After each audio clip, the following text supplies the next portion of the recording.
The golden haze of morning drifted in through the half-drawn curtains of the quiet apartment, painting everything in a soft, sleepy warmth. The faint ticking of the wall clock was accompanied by the low bubbling sound of tea simmering on the stove.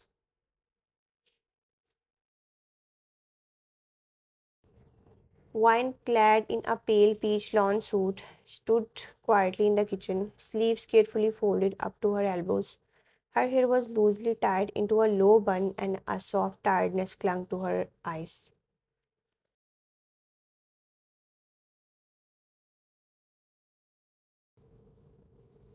She moved slowly, gently, almost like someone who had learned to never take up too much space in someone else's home.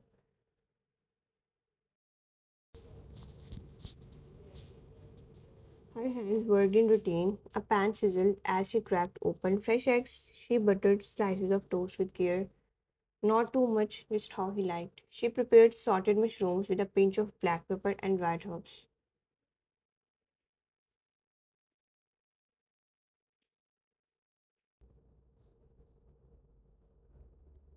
A small plate of sliced apples and pomegranate seeds waited at the corner.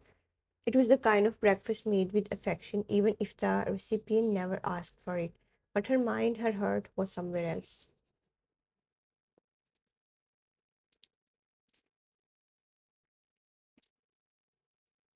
He barely says anything. It's been 4 months, and still, I don't know if he even wants this marriage. She thought, her fingers hesitating over the stove knob, and in that fleeting moment of distraction, a loud sizzle.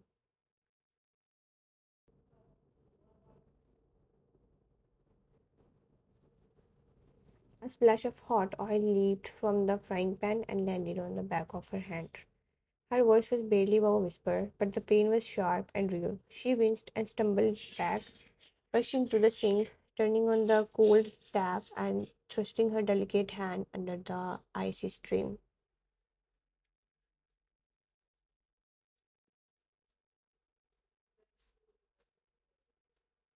Her soft skin, fair and thin, was already red and throbbing.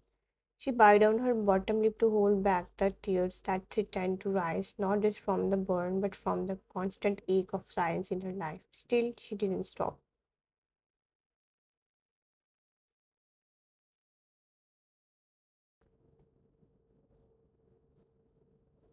She dried her hand, carefully wrapped it in a cloth for a moment, then returned to the stove. The eggs had overcooked slightly, but she plated them with the rest of the meal. A soft weight escaped her lips as she arranged everything on the dining table, forcing herself to stay composed.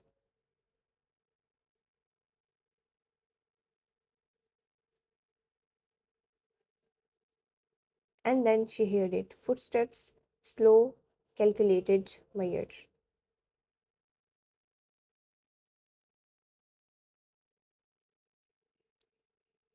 She turned toward the hallway, her eyes naturally drawn to the figure that appeared like something out of a dream or maybe a storm.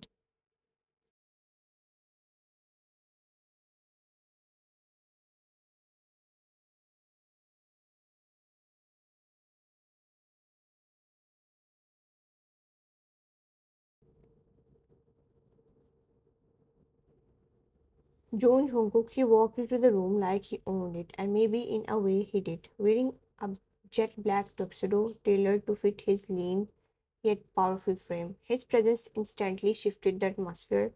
His hair was pushed back carelessly, a few strands falling over his forehead, nearly covering his cold, unreadable eyes.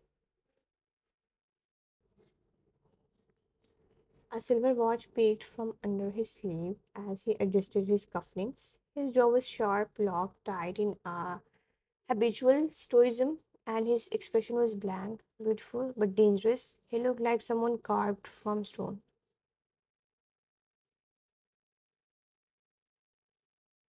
Wine immediately lowered her gaze, her heart thudding in her chest, as he silently approached the table and sat down in his usual chair. He didn't greet her, he never did. You placed the final dish near him, the coriander omelette, his favorite, and took a step back, clasping your burned hand behind you. His eyes landed on the food and then briefly, very briefly, flicked toward your hand. He saw it. The red blister fresh and angry on your soft skin, but he said nothing.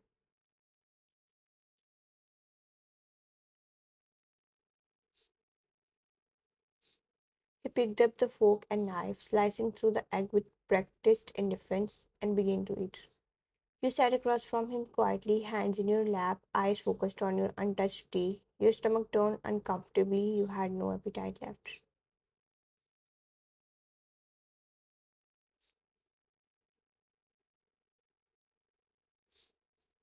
Only a sinking hollowness in your chest. After a few minutes, Jungkook finished. He picked up the napkin, wiped his lips clean, and stood. Still, not a single word. You glanced up as he began walking away.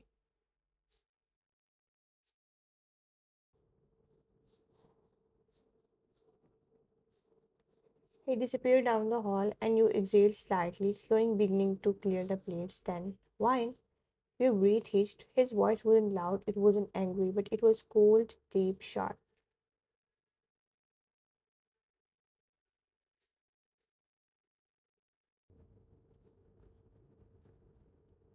The way he said your name, it wasn't common. You couldn't even remember the last time he had. You turned around. He stood at the edge of the kitchen, holding something in his hand, a small silver tube.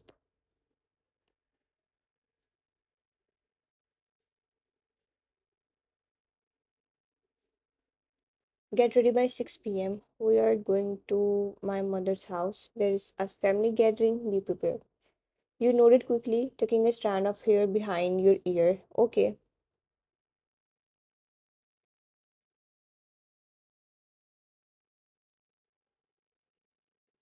He walked toward you and held out the ointment, eyes fixed somewhere behind you, never really meeting yours. For your hand, your eyes widened slightly in surprise. He reached out and took it, your fingers slightly brushing against his.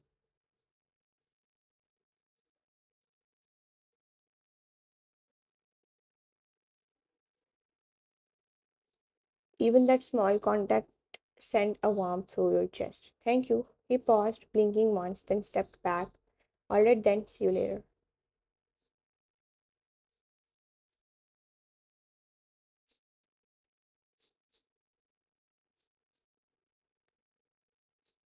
And just like that, he turned and walked toward the door. But right as he reached it, he paused for the briefest moment, like he had something more to say, but he didn't.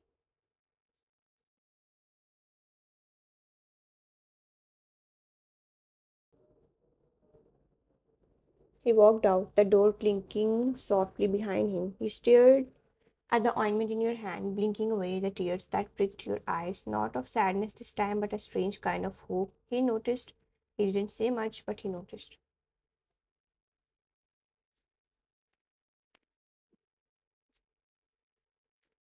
And that was enough for now.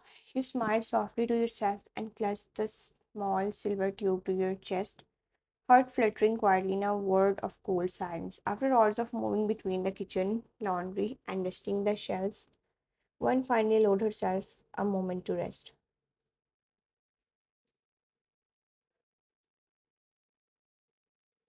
The house was spotless, the aroma of lemon scented floor cleaner lingering faintly in the air. The dishes were stacked neatly, and the windows sparkled under the lazy afternoon light. She glanced at the wall clock. Still time, she whispered softly to herself. Her body felt heavy, and her feet ached as she made her way upstairs. The room welcomed her with calm quiet, pulling the curtain slightly. She lay down on the bed, sinking into the softness of the mattress. The awareness of the day pulled her under. It was nearly 4 p.m. when she woke with a start.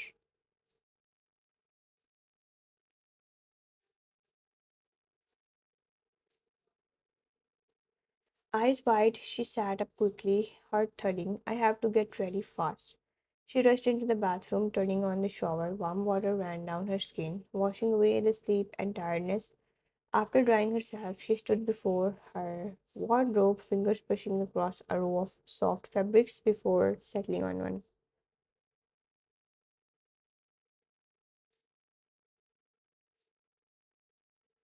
She chose a deep mauve long dress, embroidered softly at the neckline and sleeves. It had a gentle flare at the hem that swept around her ankles as she moved.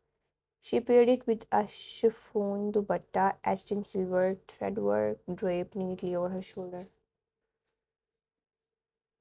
Her hair, now dry, was brushed and loosely curled, cascading over her back like a dark river. She applied a touch of soft makeup, just enough, a hint of blush, coralline eyes, and a pink lip. She looked at her reflection. Elegant, feminine, beautiful, and yet the flicker of nervousness in her eyes wouldn't go away. By 5:50 p.m., a sudden car horn echoed through the street. Her breath hitched. He's here.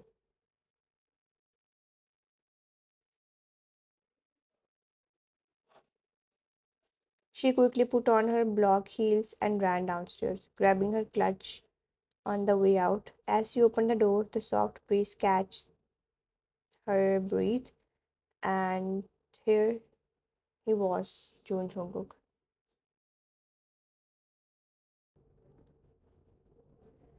leaning casually against the black SUV, dressed in a tailored caracal suit with a crisp white shirt underneath. Two buttons undone at the top, his tattoos peeked through faintly from the sleeve of his rolled up cuffs. His wristwatch gleamed and his hair was gelled back neatly. He was scrolling through his phone, completely unaware of the effect he had, until he looked up. His gaze landed on her, and for a moment, just a second, he froze. There was a softness in his eyes that wasn't usually there.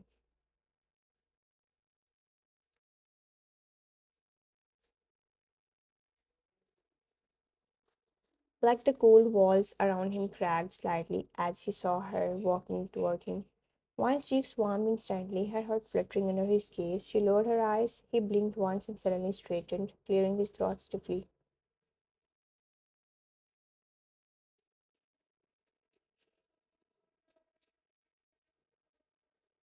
Let's go. She gave a small note, clutching her purse tightly as she walked beside him and slipped into the passenger seat. The ride was silent except for the soft hum of the air conditioner and the sound of tires against the road. No words passed between them.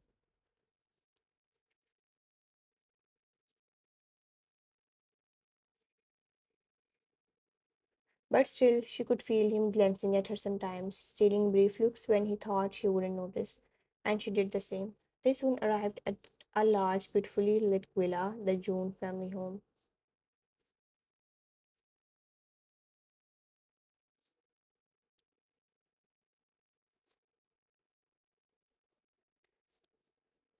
Elegant lanterns glowed softly along the path, and the garden bloomed with evening jasmine. As they stepped out, the door opened before they could ring the bell. Mrs. Jones, a graceful woman with kind features, came out with open arms and a glowing smile.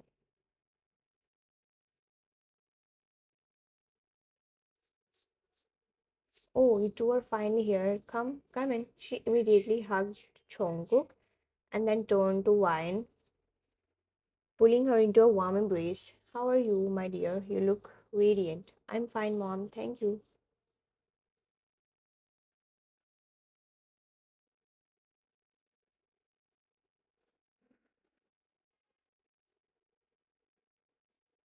They stepped inside, and the warmth of home surrounded them. The walls held childhood memories, and the living room burst with distant laughter. Mr. Jones soon came in, tall and dignified, his expression softening when he saw them.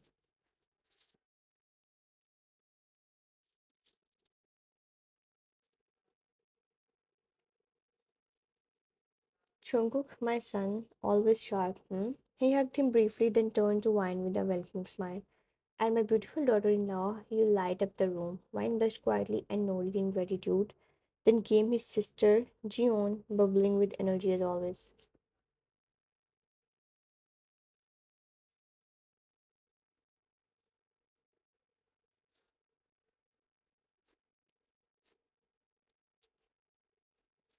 She practically skipped into the room and hugged Wine tightly. Wow, what's this? Who is this graceful woman? Are you even the same Wine from the wedding photo? On me, please.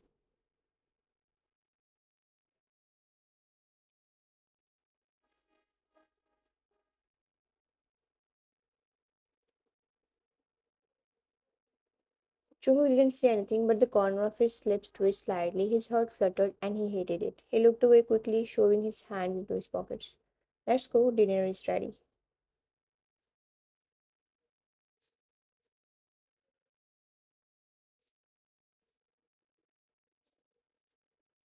A warm, inviting voice floated through the living room as Mrs. Jones smiled at everyone, gesturing toward the grand dining table where an elaborate feast had been set up. The room stirred with movement, chairs shifted, conversation softened into polite murmurs as everyone began to rise.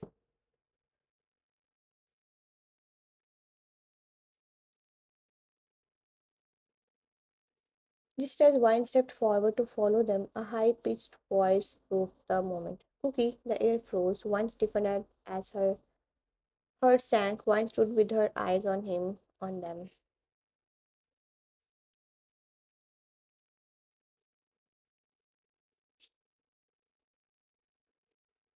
Her vision blurred slightly. She couldn't breathe. Her throat tightened. He never even let me touch him, not once. But she, her gaze dropped to the floor, her hands clutched tightly in front of her dress to keep from trembling.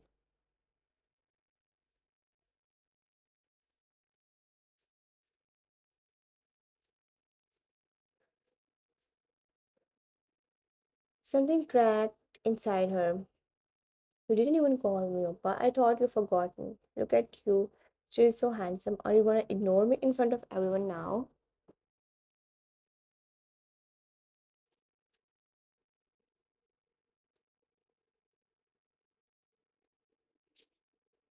She pouted, still holding on, running her fingers along the fabric of his jacket. Jungkook's jaw tensed, a small vein on his temple pulsed.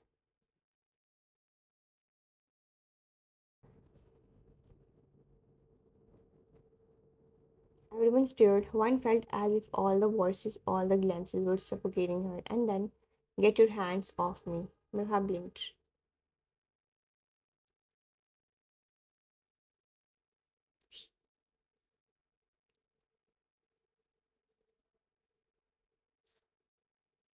Huh? I said, get your hands off me. Don't make me repeat myself. He roughly pushed her away. She stumbled slightly, heels nearly giving way, face burning red.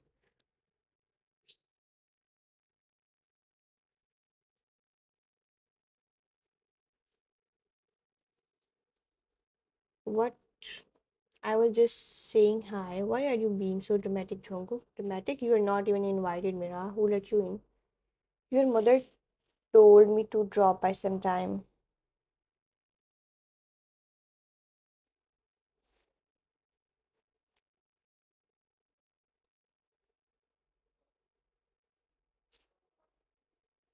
That doesn't mean you walk into my family's house and throw yourself at me like that. I'm married and you clearly have no shame. Mirha's smile cracked.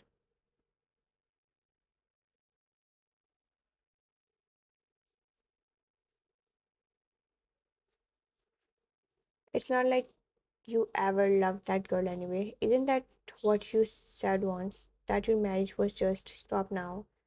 That was the past, a mistake I don't even think about anymore.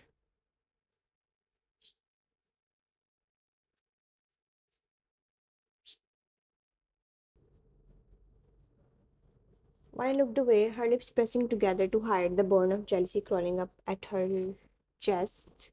Even if he pushed her away, the fact that she had once been close enough to call him that cookie stung more than she wanted to admit.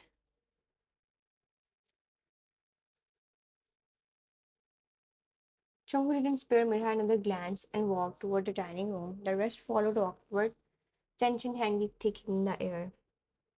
Wine walked quietly behind Mrs. June, her hands clasped, eyes low. She sat beside June while Chongu took the seat beside his father.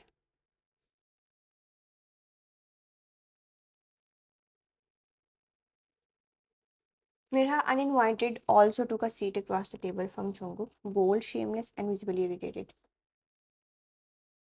After a few minutes, Jungkook's phone buzzed. He checked the screen, then stood. It's business. I'll be back in a minute.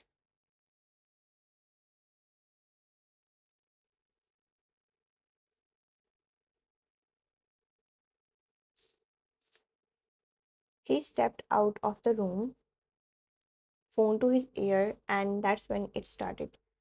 Mirha leaned toward wine across the table, her lips curled into a mocking smile. So you're the new pet he married.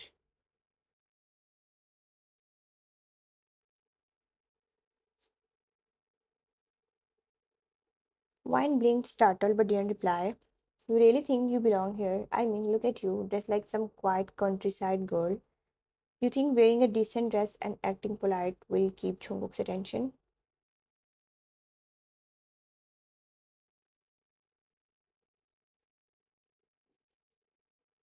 Wine's fingers curled under the table. She bit her lip and tried to focus on the food in front of her. I didn't come to compete with anyone, Mirha. I'm just here as his wife. Wife, please. He probably married you out of pity or to get rid of some family pressure, but you really think a man like Jungkook would ever love someone like you? Wine's eyes watered slightly, but she refused to speak.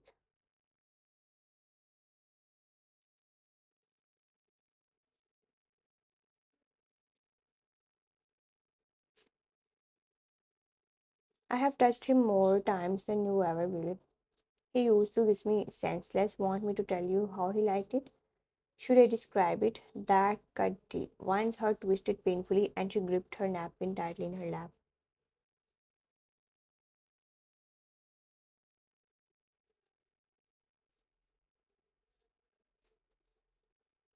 Still, she didn't retaliate. Instead, she whispered, "Please stop. You're crossing a line." Mirha's eyes widened in disbelief at Wine's quiet defiance. How dare you talk to me like that, you low class?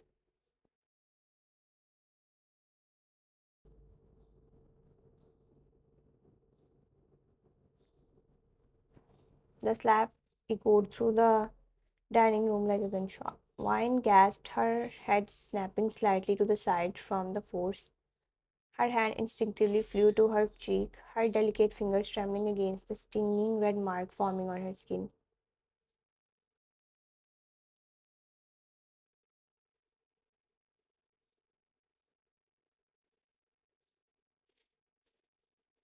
Mirha, have you lost your mind?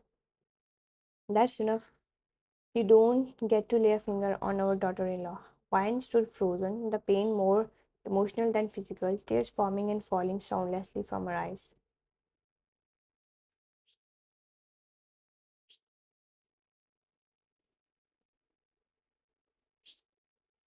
At that very moment, Chungkook walked back into the room, phone slipping into his pocket, his posture relaxed until his sharp eyes landed on her face. He stopped, his gaze dropped to the red, raw mark on Wine's cheek.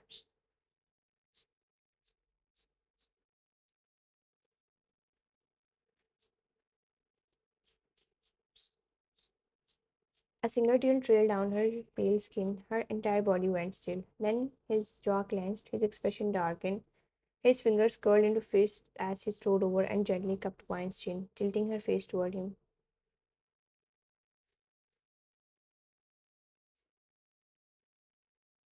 Who did this to my princess? Wine didn't speak at first.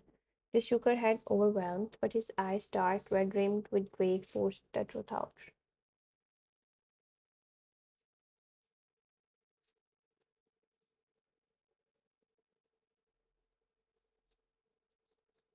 Wine, tell me now. Her eyes met his. Slowly, she raised her hand and pointed to Mirha, who stood across the table, her fake confidence now faltering.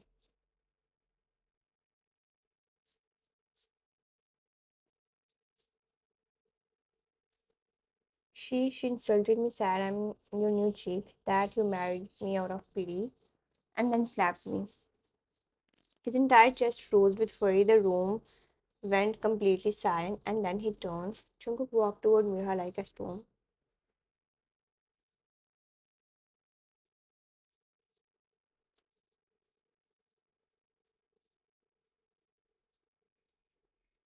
Mirha took a step back. Jungkook, wait, I didn't mean. The slap hit her right cheek, loud, ruthless. She stumbled back, shocked, clutching her face. You hit me.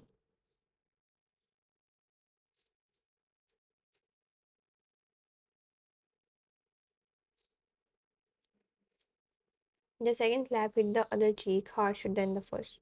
Now both her cheeks were red and stinging, her eyes wide with disbelief. How dare you?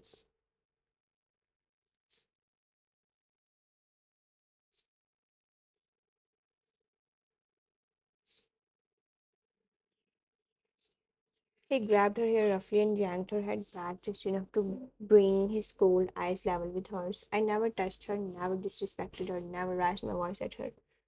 But you had the audacity to slap her, you touched my wife.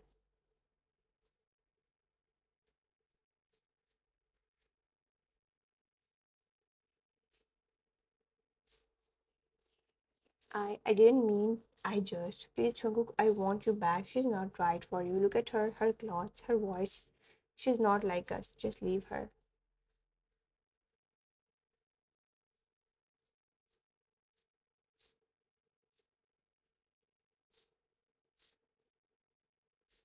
Say one more word about her and I will make sure you can't speak again. Tears were pouring down Mirha's face now, her body trembling in humiliation.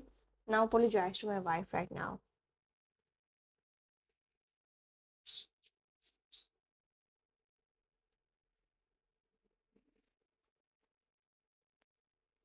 I won't. He yanked her hair again, harder this time. Do you want me to drag you out myself? Broken, her pride shattered, Mirha finally turned to whine.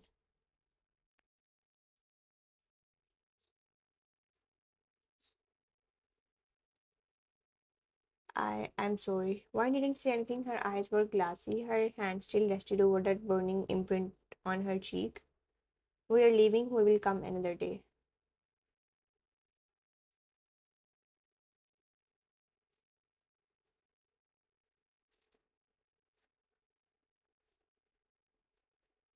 Before anyone could speak, he turned and reached for Wine's hand, his fingers curling protectively around hers.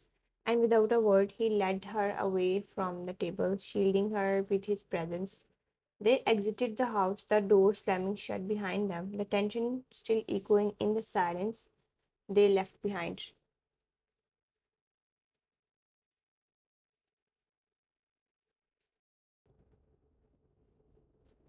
The car ride back was clogged in a silence that neither of them dared to break. Chunguk's jaw was clenched the whole time, hands gripping the steering wheel a little too tightly, and Vine, she sat with her eyes fixed out the window.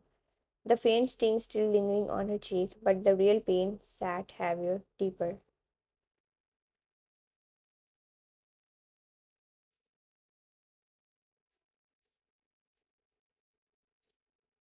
As the car pulled into their private driveway, he killed the engine and quietly stepped out. Wine followed her footsteps light. He didn't speak, just opened the front door for her and guided her inside like a shadow beside her.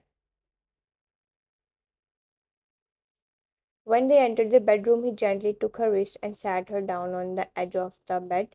She looked so fragile in that moment, her hands in her lap, head slightly bowed, eyes glassy but silent. Wine, she didn't respond.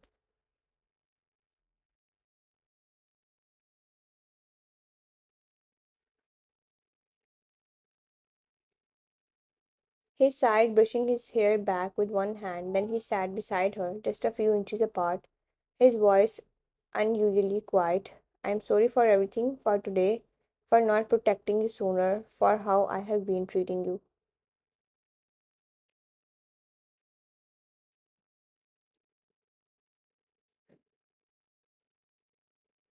Her lips trembling slightly, she finally looked up at him, eyes filled with unshed tears. She slapped me, but it wasn't just that, Jungkook.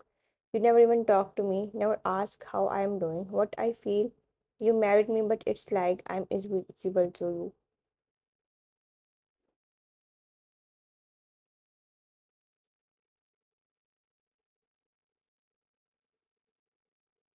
He looked at her then, really looked. His throat tightened. You defended me today, and I'm grateful, but do you know how it feels to love someone quietly every day and never get a single word back? A tear slipped down her cheek.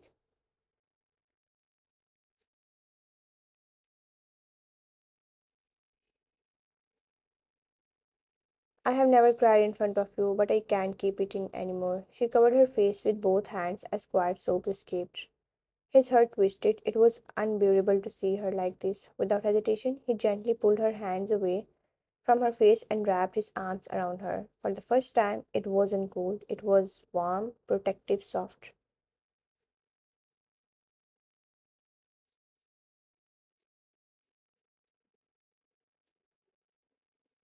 I thought you were forced to marry me, she gasped, pulling back slightly to look at him. I thought your father or someone pressured you. You never said anything, and I didn't want to hear. I told myself not to because he paused, swallowing hard.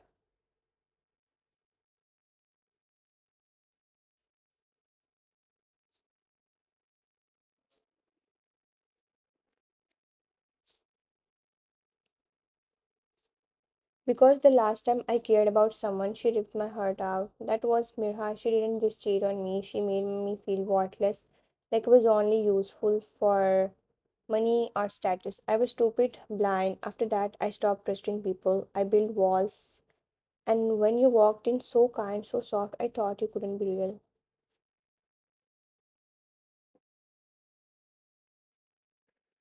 He met her eyes, his expression turned. But you stayed. You made me breakfast, bandaged my wounds, never once asked for anything. You smiled even when I ignored you. You made this cold house feel like a home. He exhaled deeply, almost shakily.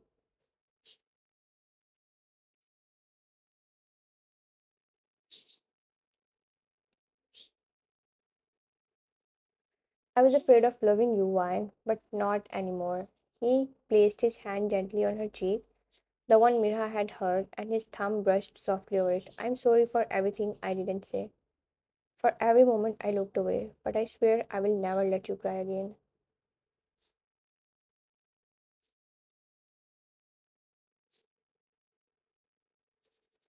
She blinked at him, stunned, her chest tightened, and then he leaned forward not to kiss her lips but to press a gentle, lingering kiss to her forehead.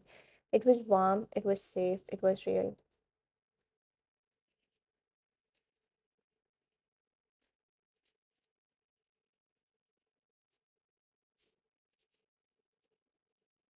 And then he wrapped her in his arms again, holding her like she was the most fragile, precious thing in the world.